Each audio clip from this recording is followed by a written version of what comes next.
All right, as we wrap up here, I want to talk to the newbie and make sure we give them the tools they need to be successful on this journey if they decide to embark. We mentioned fasting before. Along with the dietary recommendations that we gave earlier, do you feel like that's a good tool to include early on or later? Basically, I want to bring that in as a potential tool for people.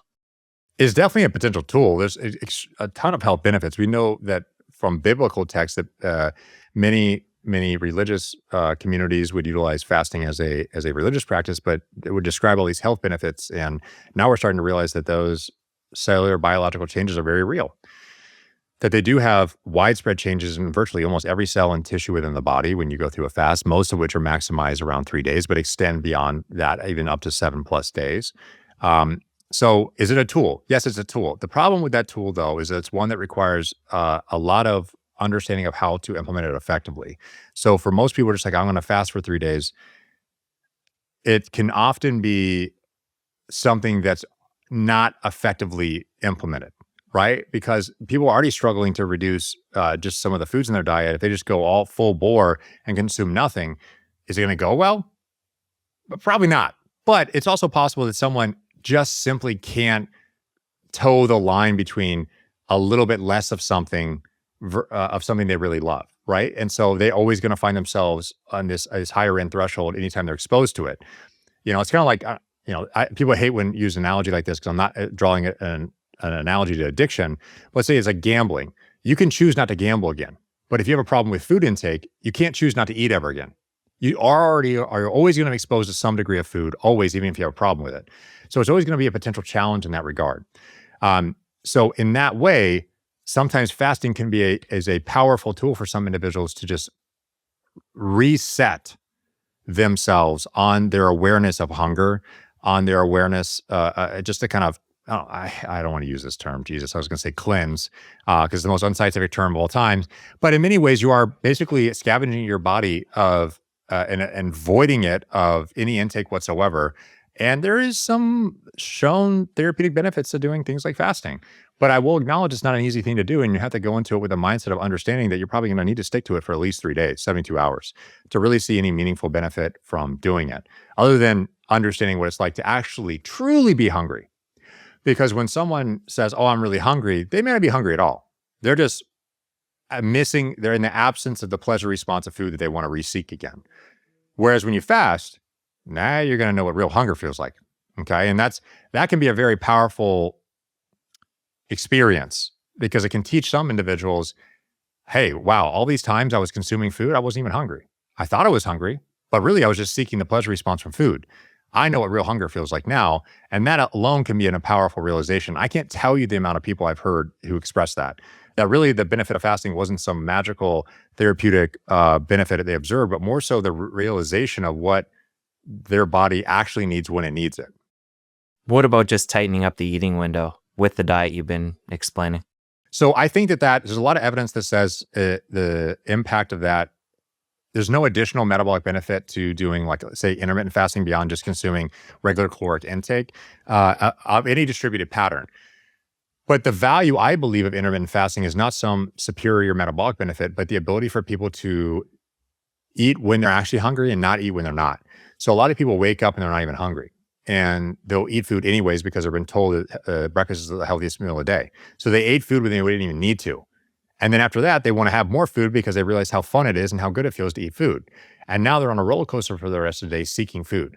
Whereas they could have woken up, focused on other things. They weren't even hungry, benefited from the fact that they didn't need to consume calories in that window and just eat their calories later in the day and maybe find themselves at a better net calorie intake compared to otherwise. So I actually do this by accident. I typically wake up and have coffee and just focus on work for the first part of the day. And it just reduces so many other variables in my life, and it makes my life easier. And so by default, I find myself intermittent fasting often, not because I'm doing it for some therapeutic benefit, but because I find it's just easier for my life. And as a result, I tend to not eat a portion of my calories until like 12 o'clock. And then from that point forward, I have the remainder of my calories spread across meals. I find that to be much more effective if I wake up first thing and eat food, and then I'm thinking about food for the rest of the day.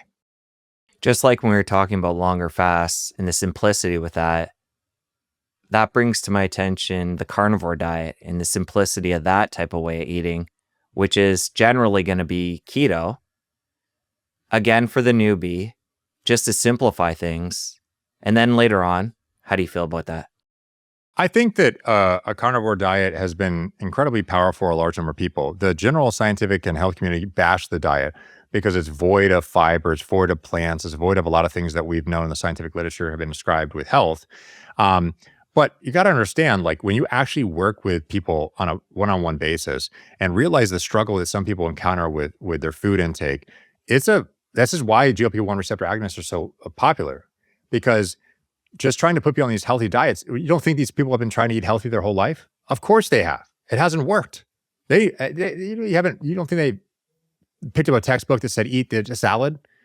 Obviously, you don't think they know that eating ice cream all day is not a bad idea, but they sometimes still find themselves doing it? Yeah, of course. It's because it's very difficult. But sometimes doing something as radical as a carnivore diet can be eliminating so many other things in their diet that make it a challenge for them to succeed at reducing their calories and can help them be successful. But that same philosophy applies to every dietary strategy. So that's why it always comes down to the individual. Can you find an approach that works for you? And sometimes that may be extreme, but keep in mind, extreme may be healthy for you within your context. I know you got to go soon, but we'll end on this. A good way to wrap up the conversation. We've given people the playbook if they want to try keto and the different benefits. What are a couple of the pitfalls you see people making when they adopt this diet that you can help people avoid? The predictable and preventable pitfalls of these lower carbohydrate or ketogenic diets is not being prepared for the metabolic adaptation. So understanding that, yes, sodium load is going to go lower, and so you probably want to supplement or increase your sodium intake. We also know that people tend to not have a plan for their food strategy. So making a transitional plan that actually allows for you to consume a lot of the familiar foods that you do already enjoy is, I think, a surefire way to increase your compliance with the diet. And also mapping out what this looks like over a period of not just one day, but over a month. Like, what does this look like for you over the next month? And building in these safeguards and strategies to allow you to benefit from that. And that could be all the way down to family support and getting certain foods out of the house that you know you're going to struggle with. Because I can tell you right now, if I had a pizza in my fridge every single day for a month, the willpower it would take me and the misery it would take me to look at it every single day and think about not doing it would just be unnecessary if I just remove that as a stimulus in my mind. So it's little things like that along the way that it's more so about preparing yourself for success along the way. So when people don't prepare themselves ahead of time, they just go Google something online and said, here's the ketogenic diet. And they just see bacon and beef and they just eat that all day. There's a better way to do this that allows you to have more nuance, diversity in your diet, that you can incorporate many of the foods you probably were eating before into this new approach. And it's completely compatible with health, diversity in diet, fiber intake, and all these other components, as long as you put the planning in ahead of time and understand how to do it effectively. So that's what I want people to understand. I'll also say one of the most preventable pitfalls of this is that people will never begin in the first place because they think, oh no, I'll never be able to eat pizza again or cake again, and I'll never do that. Realize that there are websites due to the popularity of ketogenic diet all over the place that allow for people to remake some of their most favorite foods, cookies, cakes, pizzas, bananas, brownies, all these other things in low carbohydrate fashion, remaking ketchup as low carbohydrate, barbecue sauce as lower carbohydrate, and oftentimes making it healthier. Realizing that ketchup is just adding sugar and high fructose corn syrup when you could in fact just make ketchup with stevia, monk fruit, or allulose. It makes it basically completely calorically neutral, and yet you made ketchup instead of consuming gobbles and gobbles of sugar. So a lot of times just the journey alone can be illuminating and how to reformulate a lifestyle for health. Since you made it to the end of this clip, I know you're going to love the full episode. Click here to watch. I'll see you over there. A very low carbohydrate and very high fat diet known as the ketogenic diet has been known to have powerful metabolic changes. When people utilize these high carbohydrate diets since the 1970s as the one optimal form of diet, it is